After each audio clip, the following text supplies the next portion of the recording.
Hey everyone, welcome back to Life in Progress. So today we have here Mirza Hello, Season. hi. She is going to interview me. Yes, I'm so excited. So sa'yo na yung mic. I Bala have ka na. many questions. Let's go, I'm ready. Right. So as we discussed, I'm writing a book called Join Lang Nang Join, and in that chapter, there's a chapter called Go Lang Nang Go. And I thought of you. Go Lang Nang Go means be very action-oriented. Like you can plan, you can think about it, but sometimes a lot of people have analysis paralysis where they're thinking about things too much or overthinking. They can't move themselves to action. And for as long as I've known you, you are Miss Action Jackson. Parang lahat ng galaw mo, it's just like go, go, go. I remember when I interviewed you for the first time on my podcast, I was shocked to know that your business, Access Travel, was your own business from your own money at age 19 ba? Yes. I thought all along na you came from a rich Indian family and minana mo lang lahat. So, Sana nga ganun na lang ngayon. until I learned na nag-start ka sa capital ng 15,000 pesos while you were still a student. And then you built it throughout all these years. Parang wow. And then, sobra akong nabilib kasi go ka lang ng go, di ba? Parang from way back when you were 19, go ka lang ng go. You don't really, I watched your other podcast episode and you said you're not really a planner, like fly by the seat of your pants. Can you tell us more Yes. about why are you like that? Okay, before that, as you've said, you really don't know my story. Actually, I've been on social media for 14 years. I don't think anybody knows my story. Yeah, can you like, refresh our memory from the start? I'll be so mysterious. And I like being like that. Okay. It's not like na may tinatago ako, kinakahiya ko pamilya ko. No. It's just, I'm not comfortable sharing 100% of my life with people. I am an ambivert. Sometimes I'm an extrovert. But I can say like, I like being private. So parang na-realize ko, for me to build a business, my life doesn't need to be an entertainment. Right. I'm very active in social media. In fact, I'm present everywhere. But nobody even knows na sino yung mama ko. You've seen my mom because Yes. we always go to a restaurant to eat. I like having a private life.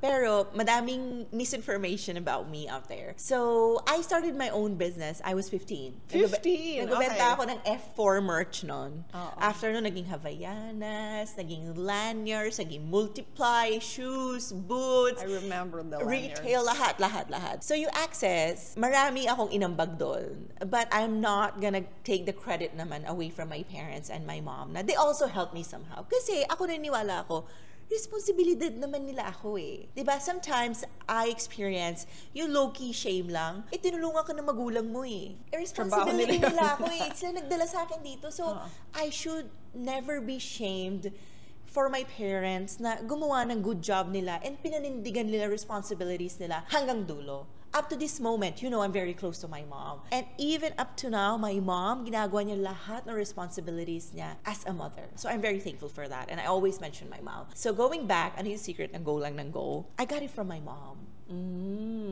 Bakit? How? Hindi nakapagtapos ng school yung mom ko. But she is just that kind of woman without her, wala siyang knowledge na ganun siya. She will just make it work. Paano kayo pinalaki ng go lang ng go? Like for example, sa school. Ano si mama eh, parang hindi siya strict. Okay. She was also like you, unconventional. Okay, Wala siyang wow. pake. Anak ko to, buhay nila to, I don't care about your comments. Parang, if gusto ng anak ko mag-aral sa ganito, my daughter will decide for herself. Not you, not me. Parang bata pa lang kami, she gave us the options. What do you want to wear? Right. So na yun, I was raised in that type of environment. I've always been free. Okay. Parang walang, yung sinasakal ka. Oo. She unintentionally nurtured us that way. Our parents don't have a guidebook. No. They are also innocent. They did their best. Yes, like before. Like, parang wala naman sila katulad natin ngayon eh, di ba? Like, may TikTok, pwede ka mag-search na, oh, motherhood. Walang yun. Google. Wala. And my mom, unintentionally, she gave us the freedom and yung life na talagang deserve namin. And my mom would always say na parang, school lang ang kaya ko ibigay sa inyo. Magandang school, magandang education. Beyond that, I cannot do anything for you. Pag if ayaw niyo yan ingatan, magpapakabuntis kayo, ganyan. There's nothing wrong with that if you think that's right. I'm just talking about our household, diba? Bawal yun sa bahay namin. Bawal kami umuwing buntis. Aside from that, kahit ano gusto namin gawin, ang mantra niya, di niya kami mapipigilan kasi curious kami eh. Go lang ng go. Gagawin namin eh. But ang gusto niya lang, walang uuwing buntis. Umuwi kang buntis sa bahay, pag may pera ka, kaya mo palakihin yan. Pati brother mo. Joke lang. Yes. Ayun. Well, or makabuntis. Wala siyang mabubuntis. Same. Yun na yun. Okay. Well, ngayon 34 na ako. Si mama nagsabi, pwede na magbuntis. Kalimutan nyo na, pwede na. Pinipilit ka na magbuntis. So, yes, I got it from my mom. The credit will always para sa mom ko. Imagine niyo, parang 20 years ago, meron siyang truck. Nagdadrive siya ng truck. For business? Na isa sarili, yun yung car niya. Okay. Diba? Wow. Parang for a woman to drive a car like mga Ford na pick-up, hindi yun dati ganyan eh. Even now, when people see me driving a Raptor, parang, bakit ka ganyan? Oh, parang this is normal. Parang hindi kami sanay mag-drive na small car. So, alam niyo yun, ako ngayon naisip ko, we do pala things na nakikita natin sa parents. We don't do what they tell us, no. Ginagawa natin, ano yung nakikita natin. We saw ganun mama namin, the four of us. Lahat kami independent. So, I guess, because fearless siya, pinalaki kayong fearless. Like, wag matakot kung anong gusto mo, go. Tapos, unintentionally yun hindi niya rin alam. Kasi 34 siya, 4 na kami noon eh. Wala na akong dad noon. Patay na yung dad ko noon. So parang unintentionally pala, ang ganda ng upbringing niya sa amin based on our standards. Kaya nga when people parang glamorize yung independence ko, parang ako, question mark pa rin yung sa isip ko kasi that's our normal. Normal lang yan sa inyo. That's not special. So I guess the not being afraid to fail makes you go lang ng go. Because usually people are stuck and they don't wanna move because they're afraid. Baka pumalpak, baka pagtawanan, baka ma-judge. But in your case, parang hindi, di ba? You just move along and keep moving. For me, yung failures, I'm not scared of failures. I'm actually more scared na hindi ko siya magawa. Right? You're more afraid of not trying than failing. It's all or nothing. I'm that type of person. That's my personality. As in, ganun talaga yung ano ko. Siguro, like, kung ano ako, like, I'd rather do it with all my everything na meron ako kasi di ko siya magawa. Can you talk about how you applied that in every business that you had? So for example, for Access Travel, di ba? What does a 19-year-old know? And then tinakbuhan pa kayo ng partner, di ba? So paano mo in-apply yung go lang ng go sa Access? Sa Access Travel, I did everything even I was so scared. I never talked about being scared. So you were actually scared? Yes. Ngayon ko na siya na-realize, Mirza, so even because you? nag-therapy na ako. Okay. Because kasi I went to therapy to know the root cause of my patterns, who I am. Kasi I did not come up from a perfect family, but I had loving parents. They loved us. Talagang iningatan nila kami. Alam niyo yun, they tried their very best na mabigyan kami ng good life. I will be forever thankful for that. Kasi normally, may misconception yung tao when you go for therapy, may trauma ka, na mistreat ka ng parents mo. And that's true. It's just sometimes, hindi siya applicable sa lahat. Ako, I went to therapy. Gusto ko alamin, bakit ba ako hyper-independent? Bakit minsan parang gusto ko naman maging sad? Tumatakas na lang ako. Sige, travel na lang ako. Diba? Maybe I'm coming from a place of privilege. Escape lang ako na escape. Sige, busy na lang ako. Ayoko na harapin. When me and my ex-boyfriend broke up, parang, sige, travel na lang ako. Parang ngayon ko lang siya natutunan, may root cause lahat. Diba? So ngayon marunong na ako. So when you say you were scared pala, I was scared how pala. did you go lang ng go despite being scared? I was working like, parang kahit di ko siya kailangan i-work, I was working because I did not want to look inside. Sa sarili ko, natakot pala ako. Parang na-obsess ako sa creating an image na I'm very strong, kaya ko to. If my mom can do it, I can do it. Ganyan. I'm becoming this without a dad. I need to make it through. Ganyan. So now, parang all along, I was scared. So fear doesn't go away, but you do it scared. Yes, always. Then I'll deal with it later. How about in the next businesses that you build, in your podcast, in your social media? How do you keep going and going and going like an Energizer bunny? Saya, di ko din pinag-isipan to. Ang tawag doon, I don't overthink. So I overthink when may ibang taong involved. Kunyari clients, may ginagawa kaming mali, nagmamadali. Yun, I overthink. Di ako makakatulog, lagi ako nakatingin sa phone, na-anxiety ako. Pero pag ako lang, di ako nag-overthink. Okay. Kasi parang parang external ako lang to. Either ma-fail ako, ano naman, ako lang to Parang I can try, ganyan. So pag may ibang tao na pressure, yun, I overthink. Pero pag sa sarili ko, I don't overthink, I do it. Let's go. I jump. Anong example ng mga ginawa mong nag-jump ka? Etong podcast. Okay. Nag-guest ako sa podcast ni Ron. Sabi ni Ron, let's create a podcast. Sabi ko, sige, pag may time na. Tapos, COVID, I create a podcast. Right. You were one of our guests. Then, next naman, si Bullet Kitchen. You are ihaw-ihaw business. Diba?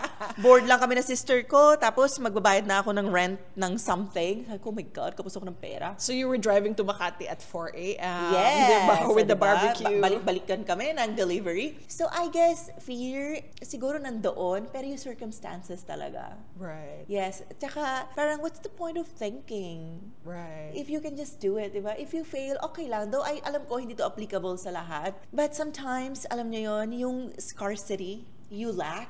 Right. Yun din yung magiging parang mafo-force ka that you have to do it. Right. For me, wala akong ginagawa nun. Lack of parang things to do, sanay ako, lagi may ginagawa. Kasi ngayon yung way ko dati to escape things. Right. Diba? Escape fear, insecurities, lagi akong busy. Siguro yun din yung reason ayokong harapin yun.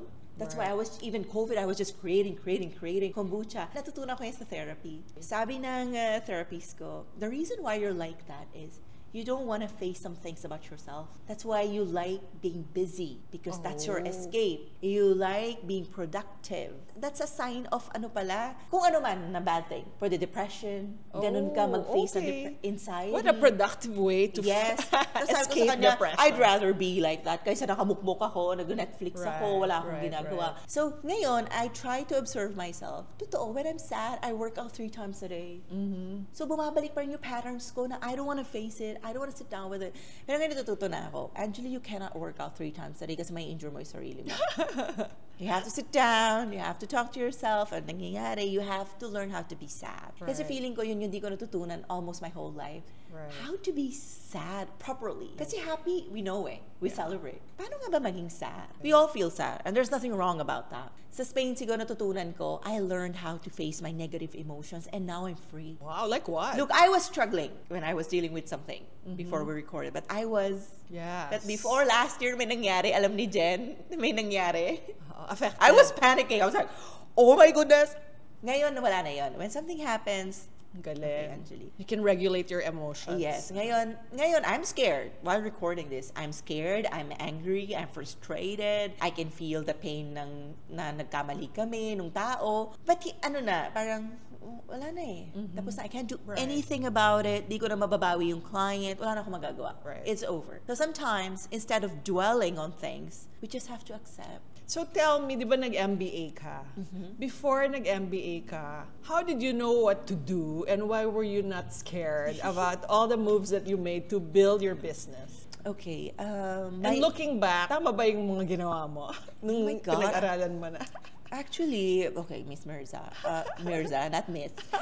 Medyo fault ko to na before I was given the opportunities by my mom to study, I took the easiest sa paningin ko I'm not saying tourism is the easiest course, only in my perspective. I wish, since binaaral ako, saan nag-aral ako na something, business? Business, finance, accounting, because love ko pala yun. Oh, okay. Gusto ko pala yun, numbers, reports. Pero that time, di ko alam yun. So I tried to fix it. Sabi ko, okay, nag-enjoy naman pala ako mag-aral. Because that time, akala ko di ako nag-enjoy mag-aral. And for context lang, it is okay to change. Dapat lang tayo nagbabago. Kasi I'm 34 right now. Siyempre, iba ako nung nag-aral ako at 16, 17. Iba yung mind mo nun. Siyempre, I'm no longer the same person, di ba? Kaya yung perspective ko din sa life, siyempre, nag-change through time. Kasi minsan may mga yung mga tao na, ay, nagbago ka na, dati di ka naman ganyan. Di ba? So, I want to take back, kung may nanonood na nakakilala sa akin dati, na hindi ako naniwala sa education, through time na realize ko, education is the only tool that can land you a lot of things in life. Yes, discard is right there. That's a different topic. Education gave me, in Spain a residency, a new life, a new way of doing things. and future na yun ng mga anak ko. Right. And that came from education. Kung diskarte lang yun, di naman ako makalandon ng ganyan-ganyan. So education is important. Right. Unfortunately, nasa society tayo na that paper, it matters. Right. Diba? It matters sa everything. Sa visa, pag maglilipat ka ng country. Siguro for some people, may exceptions. Pag sobrang mayaman ka, may pera ka na, generational wealth, sobrang talented ka, you don't need the paper. But I feel like for people like me, I don't know ano tawag sa atin, normal people, we need the paper. Right. We need a diploma. Noon, unti-unti ko na-realize, Angeli, if you want to start a new life, you need to study in Spain. So looking back, I wish nag-aral ako ng something else back in college. And sana, nabigyan ko na pansin yung aspect na yun ng life ko. That's why now, I'm still considering to study something else. Copywriting, English, whatever Right. na makaambag. Though, education naman is a continuous journey. Right. You can study anytime. Hindi siya yung parang dapat 19 ka lang para mag-aaral, diba? Yun lang siguro, looking back, yun lang yung ano ko, yung what if. Right. Or may natutunan ako kagabi sa TikTok, yung multo ko. Sana, nung pinaaral ako, sana I took all the chances na. Oh, Diba? Ganon. okay. Kasi yung mind ko was noon, gusto ko mag-travel, gusto ko mag-flight attendant, tourism lang, ganyan. That's why when I gave my comments about my course, na maraming nagalit, which is normal. Kasi hindi naman tayo pare-parehas mag-absorb ng information, right? Ang sabi ko, if you want to be a flight attendant, you don't need to study just tourism. Study something else that you can still use in the future later on, diba? Kasi medicine ang pinag-aralan nyo, you can still be a flight attendant. Kahit ano, engineer, whatever. Kasi pagdating nyo doon, magulat kayo, yung mga ibang applicants pala, iba-iba yung course, hindi ko yun alam noon. E di sana nag-aral ako ng something else. Right. Diba? Kasi no one was guiding me. But Gusto ko, diba? despite nga the lack of the business education, you had diskarte, which is why Yes. go ka lang ng go. Yes. So, can you name instances where you're building the business and you didn't really know what to do, but how did you do it? How did you keep going? Oh my God, Mirsa, I will be honest, up to this day. Hindi ko pa rin alam ano pinagagagawa ko. Kasi that's the reality. And yet, look what you built. Yes, people always say be authentic, be yourself. But when you say the truth, you are being yourself, people are still like shocked because they expect people online like me and you to be perfect. Right. We are not perfect. We also don't know what we're doing. Feeling ko the difference lang natin is why we made it this far or bakit naging successful yung business ko because I'm consistent. Consistency. I'm not perfect. There's so many people better than me. Let's talk about consistency. Diba? Why is it important? Feeling ko when you are consistent, a lot of doors will open up for you when you just don't give up. And makapal lang mukha dapat. Ako I'm very makapal mukha. I just ask people. Hindi na yung antay-antay pa ng email, hope this email finds you well. Wala na, diretsahan tanong, hello, I want this. Right. What's the worst answer? No. Feeling ko isa yung sa strength ko. I always ask. Kailan mo ginamit yon sa pag-build ng business Always. mo? I always ask. Like, sobrang kapal talaga ng mukha ko. Minsan nga parang, Angeli, medyo I remember when you told me, I'm writing a children's book. Can you edit it? Okay. Sure. And I did. Saan mo pa ginamit yung kapal ng mukha? Saan pa ba? In making your own opportunity. I ask people, like, kunyari, I used to work with someone. Now she works with a very big superstar here in the Philippines. Sabi ko sa kanya, hoy, tandaan mo, bago mo siya naging boss, ako muna. So, tanungin mo siya kung gusto niya bumiyahe dito. Okay. Sabi ko, tanungin mo siya, ano dream country niya, gagawa natin ng storytelling, maybe she's interested to book with Access Travel. So, a lot of people don't know, I have this humor na sarcastic. Right. So, for others, ano siya, parang barubal. But that's also a strength na you can, parang dinadaan mo yung life na hindi ka masyadong seryoso. Even yun yung impression ng mga tao sa akin, I'm very serious, I'm very stiff, like blah, blah, blah, blah, blah. But if you get to know me, like, meron akong this way na parang gawin fun na may kailangan ako, pero hindi siya yung parang very formal. So, maybe... So, I guess charming yun. Charming yun, you think? Parang kunyari, there was a time in my life na grabe, ang dami naming partnerships, ang dami naming collaborations because I ask people, hello, are you interested to try the services of Access Travel? Ayun, I always ask. Yeah. Parang bahala na. Kasi people... So don't be afraid to ask. People are not gonna remember that. Trust me. Right. Wala na, I think dyan pa lang ang dami ng debilitated. Like, baka kasi kung tanongin ko, sabihin niya, ang kapal ko, di ba? Ano okay lang yun. Mo Feeling ko, makakalimutan yun ng tao. At the end of the day, everyone is busy. Maaalala nila yan for 5 minutes, 10 minutes. After yun, makakalimutan na nila. Well, at least that's how I look at it. Yeah. Maybe yun yung story ko. That's how I tell the story to myself. Andiyan, makakalimutan din nila yan. Move forward. Same when something negative happens. I believe in time, nakakalimutan yan ng lahat. Right. Right? When I gave comments about my course, everybody started to recognize me on the streets. Ikaw yung ano, sabi ko, yes, bakit? Parang, okay. nakakalimutan ng mga tao Right. because hindi tayo sentro ng mundo. Diba? People will forget. People have their own life, their own struggles. Siguro for a couple of days, may isip ka And they're nila. not really thinking about No, you. nobody's thinking about themselves. you, diba? Lahat tayo self-centered. This is Right. one thing I've learned from Robert Greene. Lahat tayo narcissist and self-centered at some point. It's just yung kung ano yung level, diba? If we are using that self-centeredness to hurt others Right. or sa advantage natin. Ako use it for my advantage. Parang, okay, I want this for my business. Sige, tatanungin ko to. Ano yun? Parang, ikaw yung bida ng buhay mo. Hindi mo iniisip ano yung iisipin ng side characters. Diba? Main character tayong lahat. Ako yung, yes. Siyempre sa buhay ko, ako yung main character, no? Alam nga naman, kayo. Ikaw.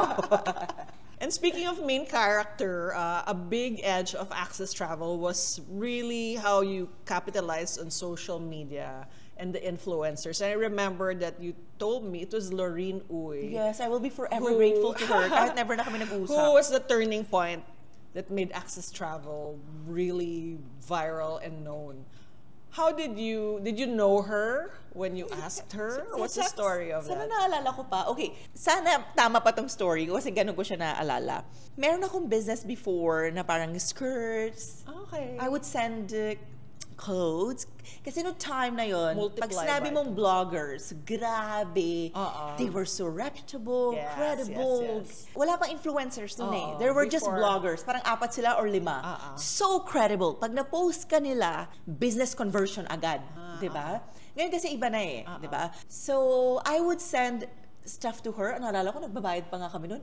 3K, 5K. Then, sabi ko, why not I do this sa travel? I am not super sure. Medyo super sure din ako na ako yung first gumawa nun sa Philippines sa Wow. travel. Right. I could be wrong, ha? Yun lang yung pagkaalala ko. And maybe, kami din yung isa na lang sa mga nauna, para sure. Kasi baka may iba pa pala, di ba? Laki-laki ng Philippines. Isa din kami sa mga nauna na nagkaroon ng Instagram account. Yes. Go lang ng go. Oo. Hindi ako sure kung kami yung nauna or isa sa mga I nauna. think kayo yung nauna kasi ikaw yung pinakabatang player. Just to be safe. Kasi baka alam nyo naman. May mag-contest. Oo. So there, so I tried the same strategy do sa mga clothes, accessories na sinisend ko kay Lorene sa travel. Right. And that changed my life. And then what happened? That changed my life. You 4 sent her days. to Malaysia. Kuala Lumpur. And naalala ko, 60 plus K lang binayad ko nun for 4 people. Am I allowed to mention their names? Because I'm so grateful to them. Yeah, why It not? was Lorene Uy, Chris Uy, Camille Ko, and meron pa isa. So they all went together? Yes. Okay. Because we're super friends. And then you said in 4 days, what happened? And I just wanna take this Hello. opportunity to say Hi, thank you Lorene. very much. Baka di yun na ako naaalala. Baka di yun na naalala yung Access Travel. But you guys changed my life. How? What happened in 4 days? Parang Sumabog? Yes, nagkaroon kami ng 20K followers, 25 followers. Oh my God. Yes. Okay. Lahat kasi sila nag-post for us. And yes, that was a turning point of Access Travel. Right. Then a lot of people, celebrities started booking And you. their clients, isa pa yung lilinawin ko. Their clients, yes, we give discounts and everything, but they pay I us. thought you were flying them in. Ang yaman ko.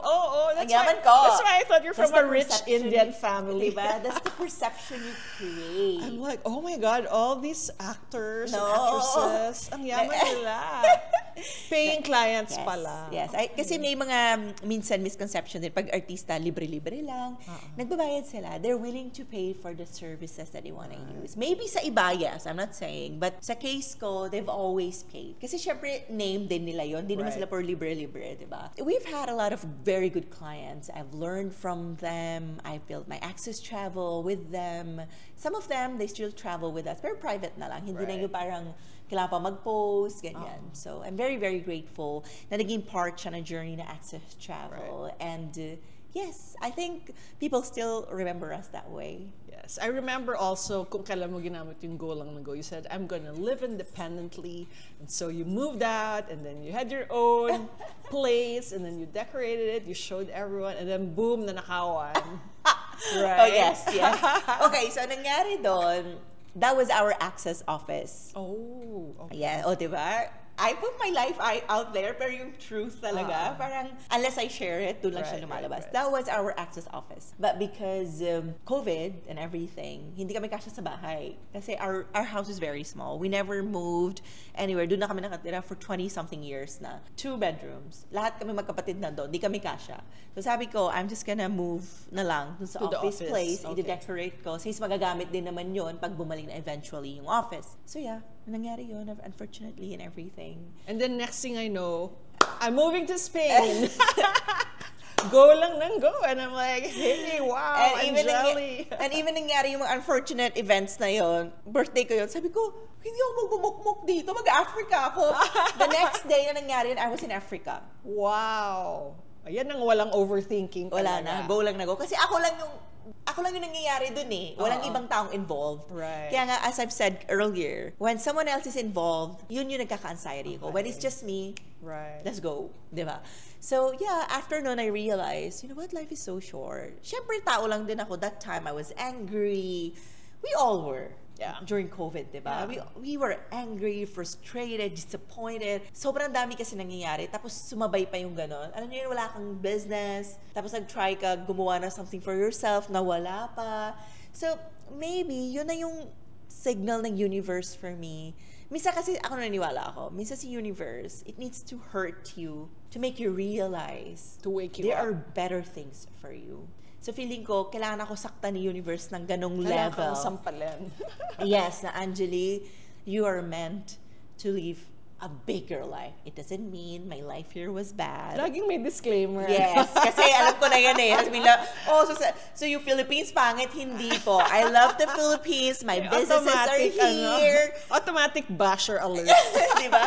My businesses are here. The people I love are here. It's just, I have different standards for my life. Natututunan ko na lang habang tumatanda ako na parang, if ever magka-family ako in the future, yun yung gusto kong standards mabigay sa family. I want my kids to become Europeans. So medyo hindi na nila pagdadaanan yung pinagdaanan ko na mahirap magkaroon ng third world passport. Yes. Ano yung anxiety na crossing borders, baka ma-hold ka, ma-question ka. So yun pa lang, ayoko na ma-experience nila yon. So nun, unti-unti, namumulot ako sa life na parang, my standards, my life. Right. Or my life, my standards. Parang ganon. Para kahit ano sabihin ng mga tao, at the end of the day, this is my life. I'm gonna create my own extraordinary life. Correct. And so, before I knew it, you moved to Spain. Were you afraid? Yes! Or Hindi ako nag-Spanish! what was going through your mind? And how did you come up with that decision? And what made you brave enough to uproot your life and just move to Spain? Now na 4 years na ako nakatira in Spain, I feel like during that time, during that period of my life, I was still in love with my ex-boyfriend. Oh. So maybe unconsciously. You wanted to move near. In Aminin. denial ako noon, pero unconsciously, Aminin. feeling ko yun talaga. Okay. Ngayon, masasabi ko na siya kasi na-accept ko na. Before ko, hindi gusto ko mag-aral. Yun pala. Parang ngayon, Anjali, sinungaling ka. Nagsinungaling ka sa self mo. Parang hindi ko kaya magsinungaling sa self ko kasi makikita ko yung sarili ko everyday sa mirror. Yun pala. Okay. So ngayon, parang kaya ko na siya sabihin, maybe daw, or hindi pa rin kaya sabihin maybe that was one of the reasons. Sige na nga. Sige na nga.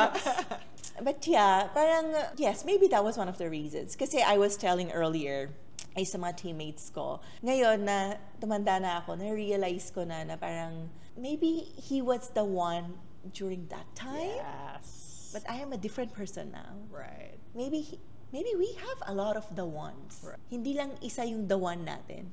I've changed na from last 4 years. I've changed. So how can I think na the person I was in love with 5 years ago is still the one? I don't even know him anymore. Right? I'm sure he've also changed. Right. Diba, I saw him parang a couple of months ago. Nag-usap kami, we were together the whole day. He's a different person. Right. So parang hindi ito yung lalaki na in love ako. I'm sure ganun din yung tingin niya sa akin. Hindi ito yung girl na in love ako. Maybe sometimes we meet people to show us yung talagang journey natin kung magiging sino tayo. Diba? So I held to those memories for so long. Right. That's why I went to Tanzania lately. I want to create new memories. na-realize ko, naka-hold on pala ako sobrang tight nun sa memories namin. Sa old memories niyo. Ngayon yung memories na parang, I was in love with our memories. Right. So what was an impulsive ploy pala to move to Spain was a blessing in disguise because it changed the course of your life for the better. So maybe if we're afraid to make decisions na, should I fly there for love? Baka mali. But then in the end, it worked out pala. And Mirza, when I moved to Spain, he didn't know. I never told him. Right. So ganun ako. I take the step, pero hindi ako nag-chase. Hindi ako yung nagbibeg. Gumagawa ako na move. Pero hindi parang yun yung whole world ko. May side world pa rin ako, just in case mag-collapse yun. May fallback. Hindi ako kawawa. So parang always, parang na-in love ako, yes. Nag-move ako sa Spain. Maybe for him, okay, fine. Pero dalawang roads yung tinake ko. Okay. Kung hindi mag-work out. Just in case hindi matuloy yung car ko doon, I still have my life. Right. So ganun ako mag-take ng life. Yes, na-in love ako, na-broken hearted ako, lahat yan. Pero yung my life is my first priority. Kasi lahat pwede bumagsak eh. But pag meron ka sarili mong life, kaya siguro naka-move on ako. Maganda pa rin yung pag-move on ko. Never ako na-bitter sa kanya, hindi kami nagkatuluyan after 4 years. My life in Spain is like my gift to myself. Yeah. I'm so in love with it. Kakaiyak.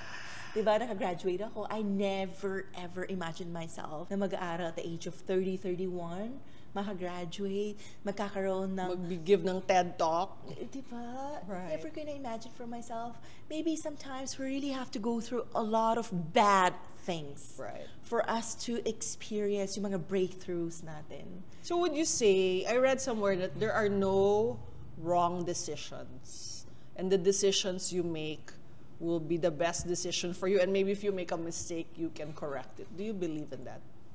Yes, I believe that every day we will make mistakes. Diba, parang recently, I don't know what life is trying to teach me. Every 24 hours, meron akong sinusolve na challenge.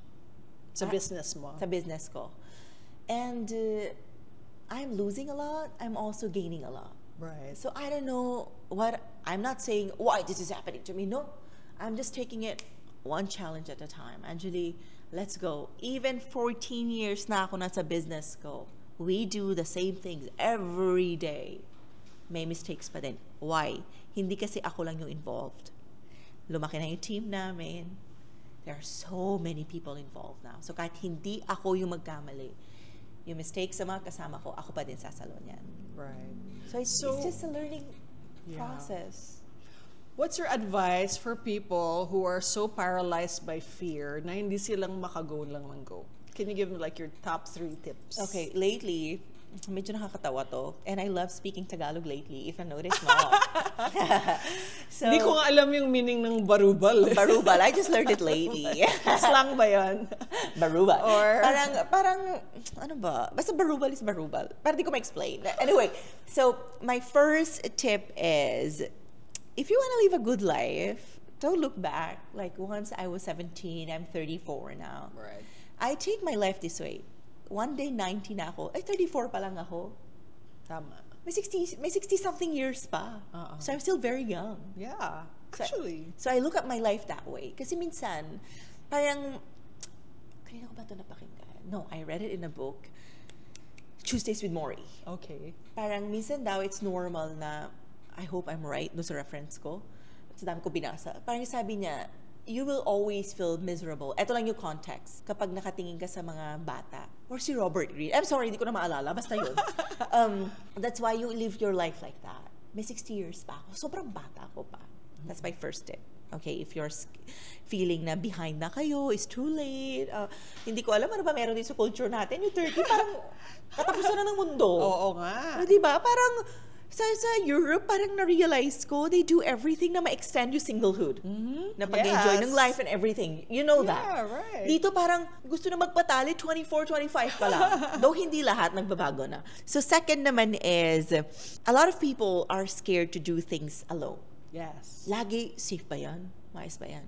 So principle ko dyan, even sa bahay pwede ka mamatay. Totoo. Totoo yun. Why are you scared to go out if sa bahay pwede ka mamatay? Hindi kayo kakainin ng lion. No. Kasi siya lumapit na sa mga Yun lion. yung sinabi ko sa friend ko lately. Sabi niya, uy, I'm traveling to Australia. Is it safe? Parang ko, girl, we are from the Philippines.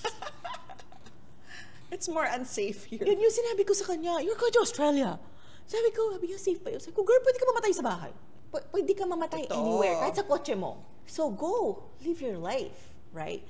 Third naman is, there are 2 types of bahala na, as I've said kanina.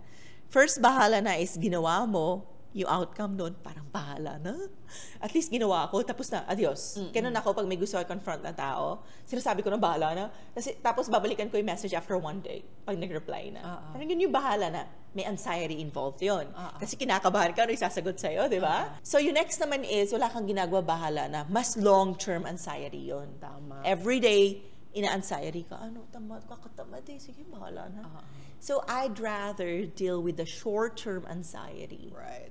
Kaysa i-prolong ko pa. Like now, before our episode, I was dealing with something. Nireplyan ko na agad yung client para tapos na yung anxiety ko. Right. Nung moment lang na yun. And I'm still here. Right. Showing up, recording my episode, tapos na nangyari na eh. Right. Diba? Short term lang yung anxiety ko nung time lang na yun. Replyan ko na bahala na, mamaya ako na babasahin kasi Right. I already gave my answer. Kaysa yung nag-podcast recording muna ako, mamaya ako pa re-replyan. Diba? At least alam ng client na nabigyan na siya ng attention. Diba? Maybe last one is, always show up. Right. Always, always. And not just show up, always show up beautifully. And beautiful. Beautiful. Like always, because you never know ano yung turning point ng life nyo. And ako, I have a lot of problems. In fact, a lot of people don't know na ang dami ko pinagdaanan the last couple of months. But I always show up. I always try to greet people, treat people nicely, smile at everyone, make jokes, laugh, everything. Because at the end of the day, kung papatakbo nyo yung buhay nyo sa problema, di naman matatapos yun eh. Oo nga. Right? There will be always a problem. As I've said, I've been solving problems every 24 hours. Alam nga naman, I stopped living my life. I stopped playing with our dog. I stopped guesting people on my podcast just because I'm dealing with problems every 24 hours. Problems will be always there. It's just, you just show up. Ang dami. Last na. Be consistent. Yes. Be consistent. I Because learned that from you. I promise, when you are consistent, you will see a lot of changes in your life. Sometimes very small changes. I just had one simple encounter a couple of weeks ago in Rockwell. May pababa na medyo, nasa 60s na yung couple na yon. Pababa sila. Tapos nasa baba. Nilapitan ako ng girl. Sabi niya, we follow you on Instagram. I want my daughters to be like you. Wow. And that was a simple encounter. Alam ko sobrang mayaman sila, well-educated sila. Tinanong ko sa kanya, sabi ko, sometimes, I feel sad that my progress is very slow. Oh my gosh. At sinabi ko talaga as a stranger, na ganun yung Ikaw sinabi. pa. Tapos sabi niya, just keep being consistent. Sabi niya, because you never know what's gonna happen tomorrow, later, you never know. Sabi niya, just look at us. We always tell our daughters, we want them to have something like you. A business, independent. Tapos sabi ko, thank you po. I gave her my number. Sabi ko, please travel with us.